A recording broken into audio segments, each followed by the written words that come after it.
You are listening to the new man beyond the macho jerk and the new age wimp.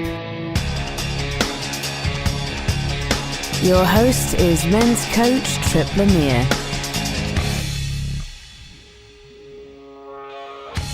Do normal families really exist? Do you ever wish your sibling or mother or father or kid would change? And what can you do if your family is a difficult family?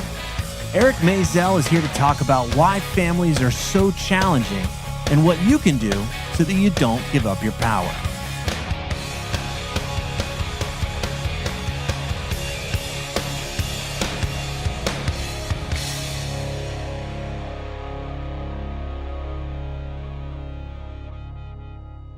Welcome to The New Man. Today we're talking with Eric Maisel. He's the author of Overcoming Your Difficult Family, 8 Skills for Thriving in Any Family Situation. He's also written a ton of other books on creativity, life purpose, writing, you name it.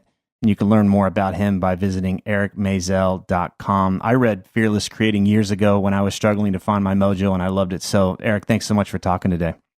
You're very welcome. Boy, that book, let's see, that'd be about 1994, I do believe. I don't know if I read it. I don't think I read it then. I think I read it was probably around 2006 or 2007. I probably read it. But yeah, you've got an impressive list of creations. Do you ever stop? Do you ever take a break? Or how many books are you working on at a time? I usually only work on one at a time because, our brain likes to organize itself around one thing. But I try to do about 2 books a year. It's not a hard and fast goal. But, our meaning needs don't end when a book ends. So I'm always looking for the next thing to do. I appreciate that. Well, today we're talking about family.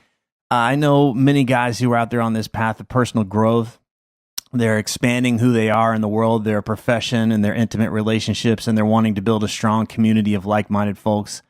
And then the holidays come around, and they seem to lose their power when they get around their mother or their father or their siblings. There's something about this family dynamic that's kryptonite for them.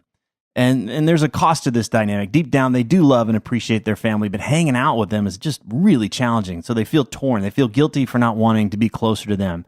So I'm hoping today that we can help the guy that's listening feel a little more expansive or strong and confident when it comes to dealing with this family. So this new book, Overcoming Your Difficult Family, 8 Skills for Thriving in Any Family Situation. What had you write this book? A couple of different reasons. The main one is I'm in the movement which has a couple of different names: critical psychology, critical psychiatry, anti-psychiatry. It's a movement that doesn't believe in the current paradigm of diagnosing and treating mental disorders. We don't actually believe that things called mental disorders exist. The underlying things exist, like suffering, despair, anxiety, but the labels that get attached to them aren't very valuable and aren't very legitimate. And so because millions and millions and millions and millions of people, including millions of kids, believe that they have some individual disorder, clinical depression, generalized anxiety disorder, ADHD, whatever, we've completely lost the idea of context and circumstances mattering. We've completely lost the idea that maybe a child who's exhibiting some symptoms of some sort may be exhibiting them because their parents are screaming at the dinner table every day. We've lost that. The average time a psychiatrist spends with a new patient nowadays is 15 minutes. Oh. There can't be any exploration going on. There can't be anything going on there with regard to looking at your family life. It has to be just a kind of checklist interaction. That's all that can be going on there. So they kind of look at the surface level without really understanding, when you say context, that what's the world that this person's living in that would produce this behavior. Is that what you're saying? Exactly. It's like if you came in and your hands were rough and you showed that to a doctor and the doctor would nod and say you have rough handitis. That there's nothing going on there except a observable, simple, superficial symptom getting called by the name of that symptom. The transaction that goes on nowadays is I come in and I say I'm depressed, and you say yes, you're depressed, and you start writing a prescription. Nothing has gone on there. Nothing to get to the root of it. Nothing to have a better understanding and say this is the product of a way that you're living or the environment you're living in. Exactly. And it should strike people as odd that there can possibly be a pill to help with you hating your job, or you hating your relationship, or you having Thanksgiving coming up, as you mentioned. There shouldn't be a pill for that. Somebody should be looking at what's actually going on there. Okay. Well, let's get specific. What kind of difficulties are we talking about? I want the guy that's listening to say, "Oh, well, he's talking about me," or "No, that's not it." So, what do you see that's most common when folks come to you and they're talking about the challenges that they're dealing with? There are lots of basic difficulties. One is that to my mind, every family has a certain kind of flavor, and therefore you're growing up with that kind of background coloration. So maybe you're growing up in a family that's sadder than average, or actually loveless, where people claim to be loving each other, but there isn't much love in evidence. Or maybe it's a warring family. Lots of blended families have these divisions and cliques and what have you. Maybe it's a bullying family where one parent or one family member, or very often a sibling, is bullying other family members. Let me just say parenthetically, I've learned in doing maybe 20 or 30 interviews for this book how often the hosts want to talk about difficult sibling dynamics. So I think that's an interesting underexplored area in the universe. How many siblings are at odds with each other and how many ruptures go on among siblings. But to return to the main point, there are demanding and critical families. There are families with an addicted member where everybody's keeping the secret that dad or mom is an alcoholic. Mm. There are lots of rule-bound families. I think if you think of like an Orthodox religious family and all of the rules are there, and that's going to feel intrusive to some family members. That's going to feel odd to some family members, all of these rules. And then I work with creative and performing artists. I've been doing that for 30 years. And in their lives, there are often lots of dramatic and chaotic families, lots of dramas going on. As you know, in creative families, often one or both members are unemployed at any given moment. Lots of job changes, lots of geographical changes, lots of things going on that cause stress. And then I think this is a new kind of family in the world. Maybe it's always been here, but I think with all of the gadgets around now, there are acquisitive and materialistic families, families that orient themselves around the latest phone and the latest device and the latest this and the latest that. And if you're not buying into that, that kind of family is going to seem very strange to you and very off-putting. And then I think there are whole families that are essentially defeated, where every adult family member had a dream at some point of one sort or another. Could have been, writing that novel dream or whatever the dream was, but every single family member never had that dream realized. And now they're all doing things they really wish they weren't doing. So the flavor of that family would be lots of frustration and lots of defeat. And kids growing up in that family generally feel that they have no chance. They don't exactly know why they don't have a chance, but that's the message they've been getting from parents all along is nobody in life, we especially, don't have a chance. So those are some of the situations that folks grow up in and are still dealing with. That's just a little checklist or headline of some of the things going on. Okay. And I can imagine there's this, growing up, there's this thing like, well, my family's the only one that has these kind of problems. Everybody else's family is putting on their best face and they got it all together. Everyone else has this more happy or healthy or normal, quote, normal household. And this keeps us from talking about it. It keeps us from dealing with it. Other than maybe bitching or complaining to a close friend. Is there really a quote normal family? Does that ever exist? It would be a very small percentage of all families. If you just think about sort of raw statistics, if 50% of all marriages end in divorce, if 75% of all second marriages and third marriages end in divorce, and if lots of other marriages ought to end in divorce, the ones where folks are staying together for whatever reasons, for the sake of the children or for financial reasons.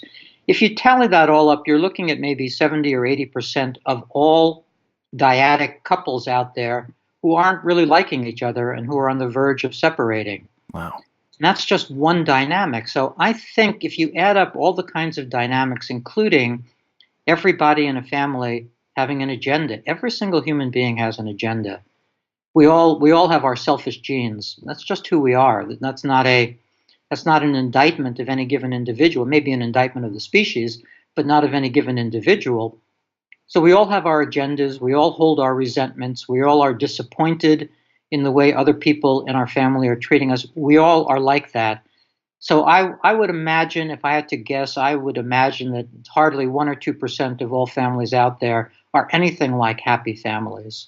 Got it. And the thing that I'm getting is that we grow up in this family. It's like an aquarium, right? We grow up in this water. We have no idea that we're in this water. It's something that we can't see because we've been in it for our entire lives. And then we go into adulthood and we've taken on this programming, and it's hard for us to see. It's hard for us to get that we might be moving through the world in a defeated way or in a materialistic way or whatever. Like you went through that list. There's all these different ways. There might be scarcity. There might be scarcity about resources, money, time, whatever. And then ultimately we create another family and we pass on those traits. Is that? I just want to. Are people really aware of the kind of the water they're swimming in, and the fact that they are complicit in moving it forward? They're not aware. And there's another big point to make. Let me just add it on here. The thing you said of passing along has to do with the way your family was and all of that. But there's another piece to the puzzle, and that's what I call original personality. I mean, I have a little model of personality. The personality is made up of 3 parts. Original personality, that is, those endowments we come into the world with already. And if anybody's had puppies or kittens or kids, you know that every creature comes into the world already itself. None of that is taken into account by psychology or psychotherapy or psychiatry. None of that. Mm-hmm. There's no idea that you may have already been born a little sadder than the next person or a little more anxious than the next person. These things then ought not to be called mental disorders, that you're a little sadder than the next person or a little more anxious. They are real challenges, but they're not mental disorders. They're part of your original endowment. Then the second part of personality I called formed personality. That's the thing you were talking about, sort of the way we accrete over time, the way we become ourselves. And then the third part, and really the most important part for someone right now, is what I call available personality. That is our remaining freedom to be or become the person we really want to be. So unless you take these 3 parts into account, namely that we come into the world already somebody, then life and especially our family start to mold us in a certain way, but that we still have some available personality left so that we can become the person we want to be. Unless you take those 3 into account, I don't think that you're holding a robust enough picture of human beings.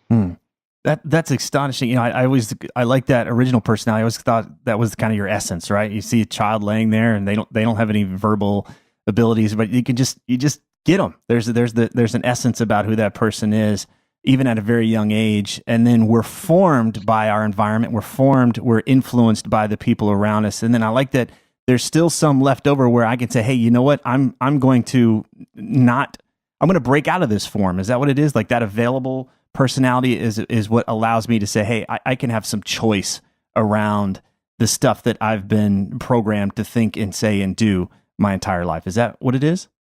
Exactly. And I kind of think of available personality almost like an amount that changes depending on circumstances. For instance, if you're currently an addict and you're running around town all day looking for a fix, you don't have a lot of available personality available. But if one day your car hits a tree and you hit bottom and you enter into recovery, that very next day, you have more of your personality available to you. You haven't gone from 1% to 83%, but you have more of your personality available to you to work your recovery program and so on. So I think in my language, it's possible to upgrade our personality by kind of reclaiming some of that formed personality and turning it into newly available personality. We've got to pull ourselves out of a victim mindset, which is, well, this is just the way things are and I'm powerless to do anything about it, to say, okay, this is the way things are. Now, what can I do about it? Given the resources and the time and energy and the choices that I have in front of me, what can I do about it? That's where we step into that more of a creator mindset and say, all right, this is up to me. How do I want to go about doing XYZ today? Yeah, and people hate to work. That's one of the problems with our species is that people don't really want to do the work they need to do in order to make themselves proud and in order to actually be the person they want to be. So that's just one of our tragedies as a species, is that folks don't really want to do that. But as counterpoint to that, millions of people do enter into recovery all the time.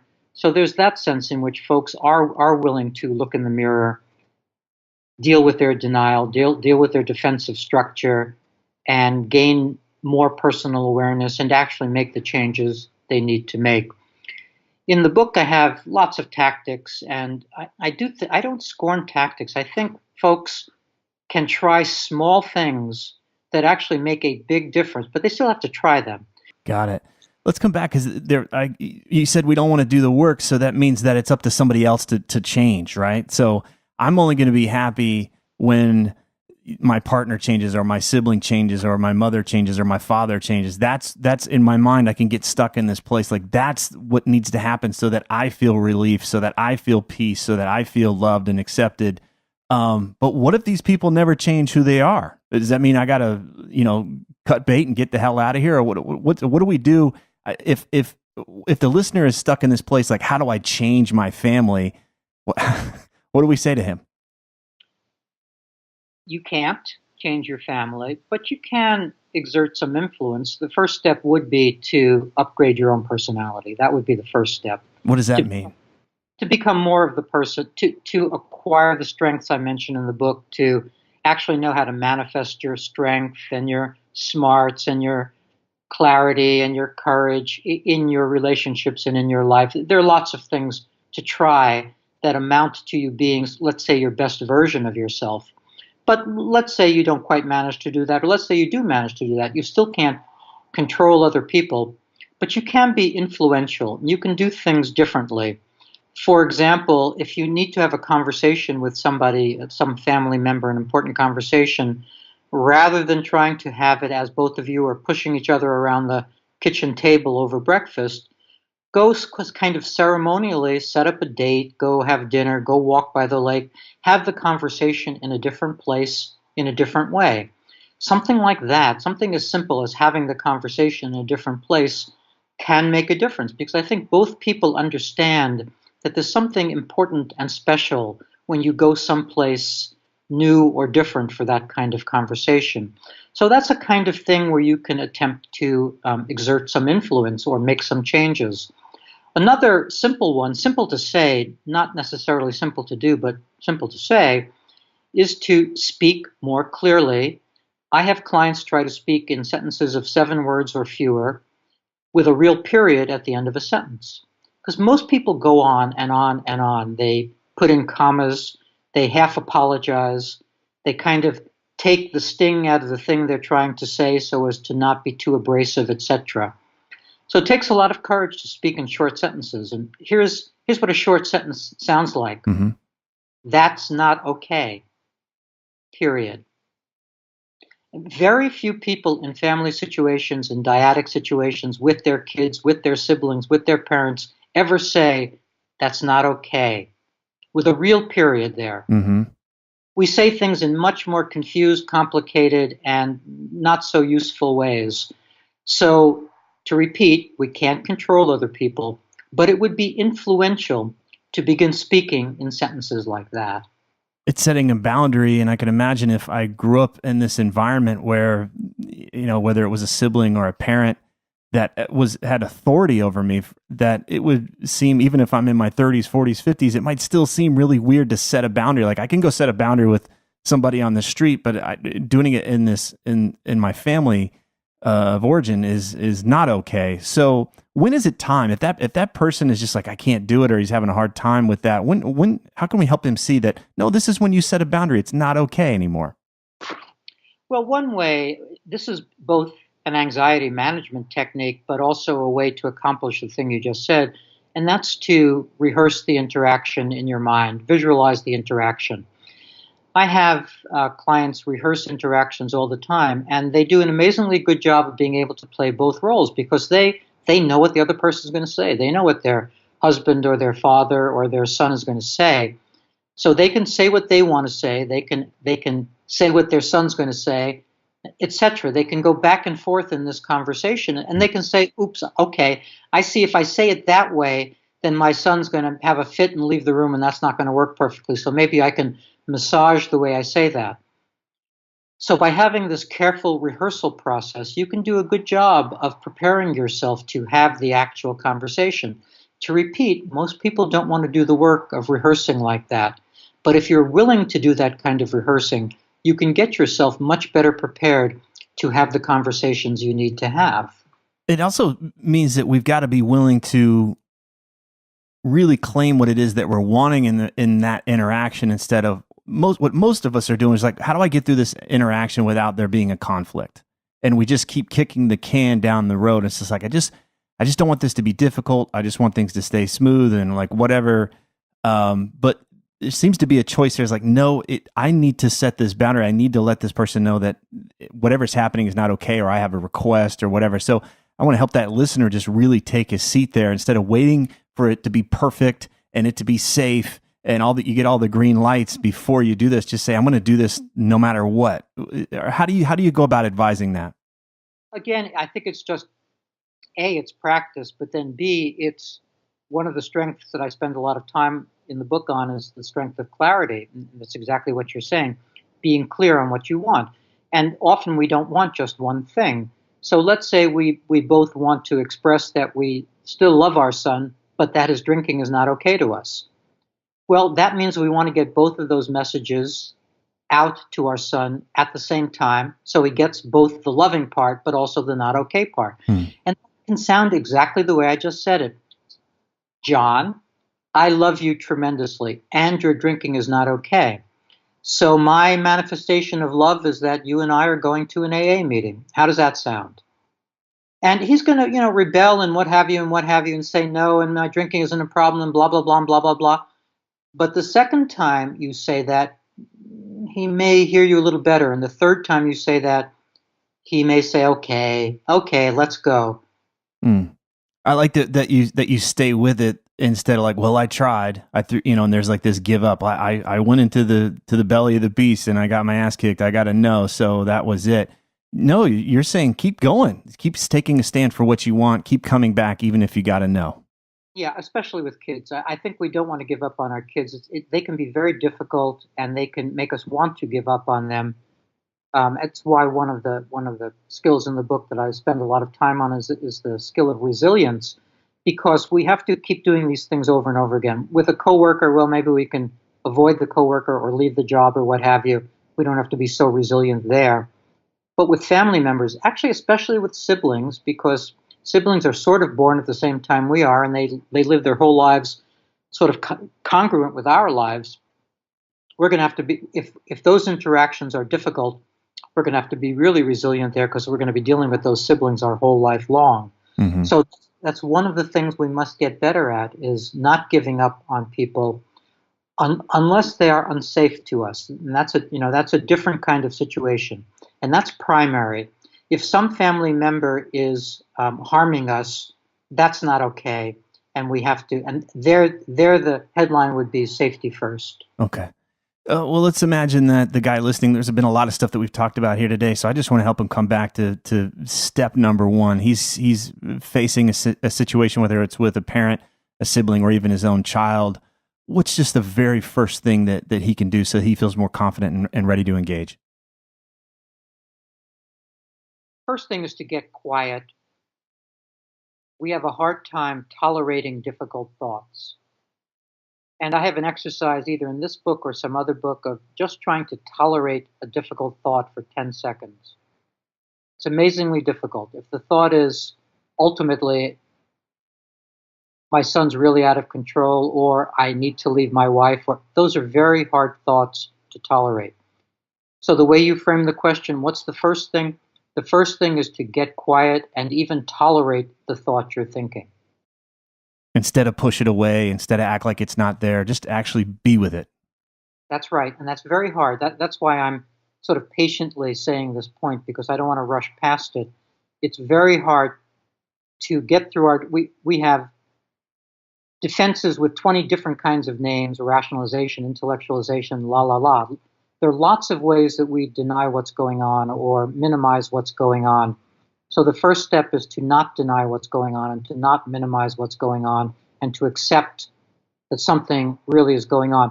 We may be with somebody who's always come late to everything for the 20 years we've been together, and we've found 163 different reasons to excuse that lateness. Oh, he's a busy doctor and he's in the middle of surgery or whatever, whatever, whatever.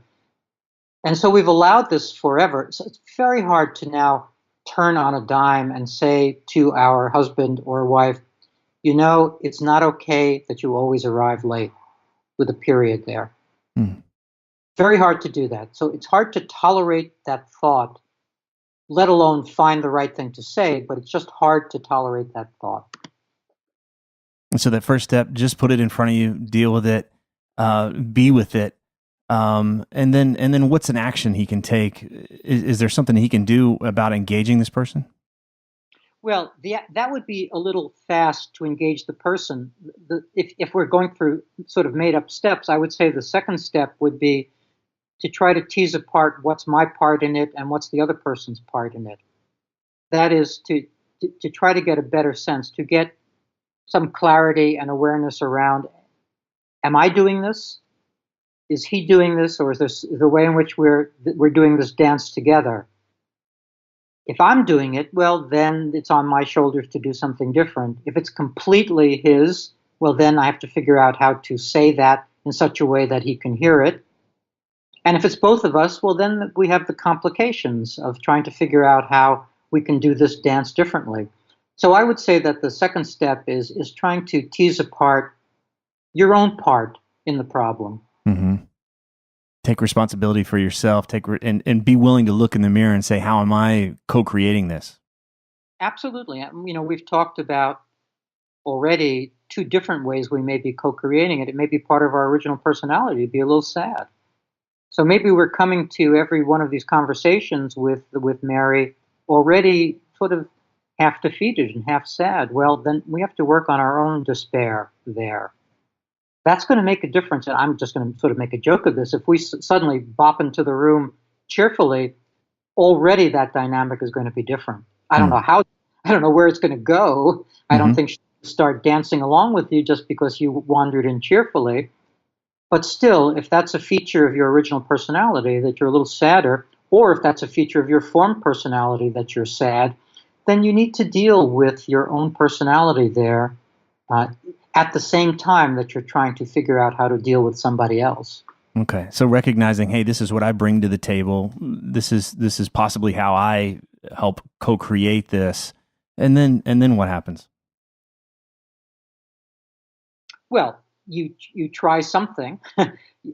It'll be linguistic, probably. You'll try to say something, or maybe you'll change something that you do to see if that makes it better. Sometimes it's not about having the other person change in any way, but just you improving the situation for yourself. For instance, if you finally notice that your dad is pretty much okay, except immediately when he comes home, and then he's always irritable and always wants to smack the dog or whoever else is around, well, there's nothing to say to him probably, but that's the moment to not be around. That's the time to be at the library for that extra hour reading a book rather than being there when he shows up. So sometimes it's just the tactical level of seeing what the situation is and trying to decide for yourself, what's my smartest move here? Smartest move may not always be confronting the other person or trying to change the other person. It may be on some tactical level to do something different on your own behalf. Got it. And none of this can happen if my head's in the sand, if I'm making excuses, if I'm blaming or whatever. Like, I've got to come back to what's actually happening, start there and deal with what is the truth, what is actually happening. And then I can start to make a more informed choice. Right. And that can be very confusing. So one of the things I suggest, especially if there's bullying going on or abuse, is to try to find allies. Because sometimes, and I don't mean, necessarily therapists or coaches or what have you, but the first line of ally would be somebody else in the family, which might be a grandparent or a cousin or an aunt, somebody who's not immediately in the dynamic, but who has a picture of the situation and maybe can be on your side. Because there may be, in your immediate family, if you're having difficulties, that may mean that nobody is particularly on your side in in the immediate family. So you may want to try to find an ally in the extended family, just somebody to talk to and say, am I crazy, or am I right that mom and dad are fighting all the time and that it's a miserable household? Am I right about that? Sometimes, even though we can see it, we're not sure that what we're seeing is real. And so having an ally, having somebody to talk to, can be very important. Excellent. I could just see where this can, there's so many different routes you can go here. And this is why the book is important to dive in and to find allies, like you said, especially if we've been swimming in this water. It's hard for us to see all the different facets and all the different perspectives that are happening there. So, Eric Maisel, the book is called Overcoming Your Difficult Family, 8 Skills for Thriving in Any Family Situation. You can learn more about him at ericmaisel.com. Eric, thank you so much. I thank you, Tripp, so much. I'm glad to be here. If these interviews are helping you, then please visit The New Man on iTunes and leave us a positive review so others can discover the show more easily. Thanks for listening.